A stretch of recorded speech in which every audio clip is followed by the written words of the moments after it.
ప్రస్తుత మార్కెట్లో పెట్టుబడి అవకాశాలు చాలా ఉన్నా తక్కువ రిస్క్తో మంచి లాభం పొందాలని కోరుకునే వారికి సిస్టమాటిక్ ఇన్వెస్ట్మెంట్ ప్లాన్ ఒక అద్భుతమైన మార్గం.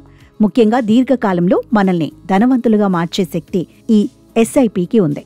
అయితే మీ ఆర్థిక లక్ష్యాలను సులభంగా చేరుకోవాలంటే ఈ ఎస్ఐపిలో 11-12-20 అనే ఒక రహస్య సూత్రాన్ని పాటిస్తే మంచిదని ఆర్థిక నిపుణులు సూచిస్తున్నారు. ఈ ఫార్ములాలోని 3 అంకెలు 11-12-20 పెట్టుబడికి సంబంధించిన 3 ముఖ్యమైన విషయాలను తెలియచేస్తాయి. వీటిని క్రమం తప్పకుండా పాటిస్తే కోటీశ్వరులు కావడం కష్టం కాదని చెప్తున్నారు.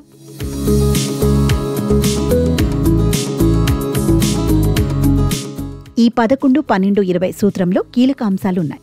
మొదటి అంకె 11 ప్రకారం ప్రతి నెల కనీసం 11,000ను ఎస్ఐపిలో పెట్టాలి.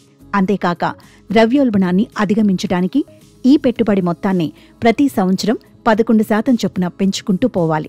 రెండో అంకె 12 అనేది మనకు వచ్చే రాబడిని సూచిస్తుంది. అంటే ఏటా కనీసం 12% రిటర్న్స్ ఇవ్వగలిగే మంచి మ్యూచువల్ ఫండ్లలో పెట్టుబడి పెట్టాలి.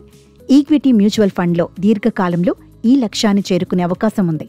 ఇక మూడో అంకె 20 ప్రకారం మీరు మీ పెట్టుబడిని కనీసం 20 ఏళ్ల పాటు నిలకడగా కొనసాగించాలి. చక్రవడ్డీ శక్తిని పూర్తిగా ఉపయోగించుకోవటానికి ఎక్కువ కాలం పెట్టుబడి పెట్టడం చాలా అవసరం.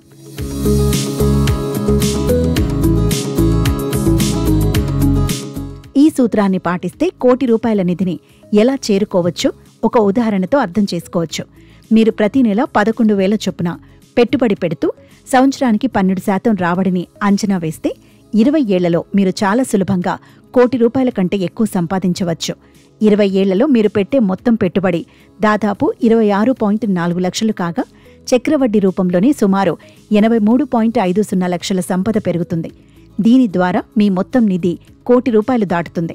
కాబట్టి పదవి విరమణ, పిల్లల చదువులు లేదా సొంత ఇల్లు వంటి ఏ లక్ష్యం కోసమైనా డబ్బు కూడబెట్టేవారు ఈ శక్తివంతమైన 11-12-20 సూత్రాన్ని ఎంత త్వరగా ప్రారంభిస్తే అంత ఎక్కువ ప్రయోజనం పొందవచ్చని నిపుణుల అభిప్రాయం.